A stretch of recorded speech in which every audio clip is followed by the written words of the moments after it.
Kolkata port, যার official নাম হলো শ্যামাপ্রসাদ মুখার্জি পোর্ট, কলকাতার নৌবাণিজ্যের স্নায়ুকেন্দ্র। যে কোনো সমুদ্র বা বড় নদীর তীরস্থ শহরেই ডক থাকে এবং সারা বিশ্ব থেকে আমদানি রপ্তানির খেলা চলতে থাকে সেই ডক কেন্দ্র করে।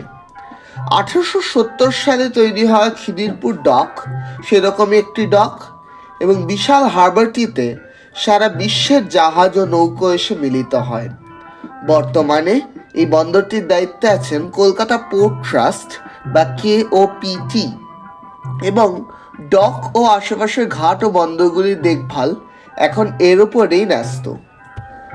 যে কোনো ডকেই জিনিসপত্র লোডিং আনলোডিং হয় এবং তার জন্য থাকে অজস্র ক্রেন, কিন্তু জিনিস নামালেই তো হলো না, তাকে আবার অন্য কোথাও পাঠাতে হয়।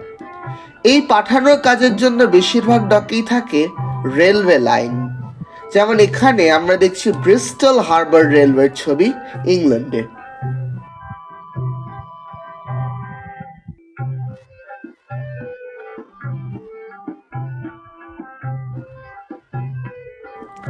কলকাতার এই বন্দরগুলিতেও সেরকম ছোট একটি রেলওয়ে আছে যা জিনিসপত্র নিয়ে যায়, তবে এগুলো নিতান্তই ছোট রেলওয়ে এবং এই ডকটুকুর মধ্যেই এর বিচরণ। কলকাতার এই ডক সিস্টেম বা KDCর এই রেলপথে গোড়ার দিক থেকেই ব্যবহৃত হতো স্টিম ইঞ্জিন। ইঞ্জিনগুলি বাষ্পীয় শক্তিতে কাজ করা ইন্ডাস্ট্রিয়াল ট্যাঙ্ক ইঞ্জিন হতো, আকারে ছোট কিন্তু অত্যন্ত মজবুত। এর মধ্যে একটি আছে সুভাষ ভবনের সামনে। ইঞ্জিনটি 1955 থেকে কলকাতা পোর্ট কমিশনে কাজ করত, যা পরে নাম হয়ে যাচ্ছে KOPT। এটাতে এটা বোঝা যাচ্ছে যে এই ইঞ্জিনটি এই রেলপথের শেষ স্টিম ইঞ্জিনগুলির মধ্যে একটি। ইঞ্জিনটি 062 হুইল অ্যারেঞ্জমেন্ট বিশিষ্ট এবং এর নাম্বার হলো 29। এবার এই রেলপথে ডিজেল ইঞ্জিনগুলির কথা বলি। এই ডকের একটি ঘাট সুরিনাম ঘাটে যদি যাওয়া যায়, সেখানে দেখতে পাওয়া যাবে এই ডিজেল ইঞ্জিনগুলি।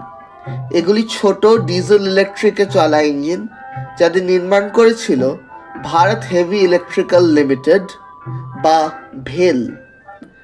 ইঞ্জিনগুলি ছোট ইন্ডাস্ট্রিয়াল ইঞ্জিন, তিনটি আছে এখানে। এর মধ্যে 1 নম্বর হলো সবচেয়ে ছোট, নম্বর 2 মাঝারি এবং নম্বর 3 সবচেয়ে বড় দুটি বগি বিশিষ্ট ডিজেল ইলেকট্রিক ইঞ্জিন। সুরিনাম ঘাটের কাছে লোকোশেড এই ইঞ্জিনগুলির বাস ছিল এবং এখনও তারা এখানেই থাকে, যদিও তাদের খুব ব্যবহার আর নেই।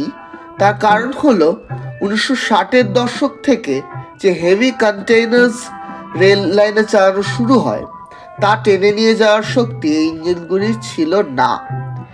এখন তার জন্য আরো বড় ইঞ্জিন WDS-6 জাতীয় ব্যবহার হয়ে থাকে। তাহলে এই তিনটি ডিজেল ইঞ্জিন এবং তার লোকোশেডটি কেন এতটা গুরুত্বপূর্ণ? তার সহজ কারণ, এই ইঞ্জিনগুলি কখনোই ভারতীয় রেলের তলায় কাজ করেনি। শ্যামাপ্রসাদ মুখার্জি পোর্ট বন্দর মন্ত্রকের নিয়ন্ত্রণে পড়ে এবং এই KOPTও তারই অন্তর্ভুক্ত। ফলে ভারতে যে কয়টি রেলওয়ে আছে যা সরাসরি ভারতীয় রেলের মধ্যে পড়ে না, তার মধ্যে এটি গুরুত্বপূর্ণ। এরকম ইঞ্জিন ভারতে খুব বেশি আছে এমন নয়, কিন্তু টাটা স্টিলের নিজস্ব ইঞ্জিন আছে। এবং ভারতের মতো দেশ যেখানে রেল এখনও জাতীয় সম্পত্তি, সেখানে ইঞ্জিনগুলির একটি আশ্চর্য গুরুত্ব আছে, যেগুলি ভারতীয় রেলকে কাজ করে দেখিয়ে নিজের কাজ করে চলতো ও করে চলেছে। তেমনই একটি রেলওয়ে হলো এই KOPT রেলওয়ের ইঞ্জিনগুলি।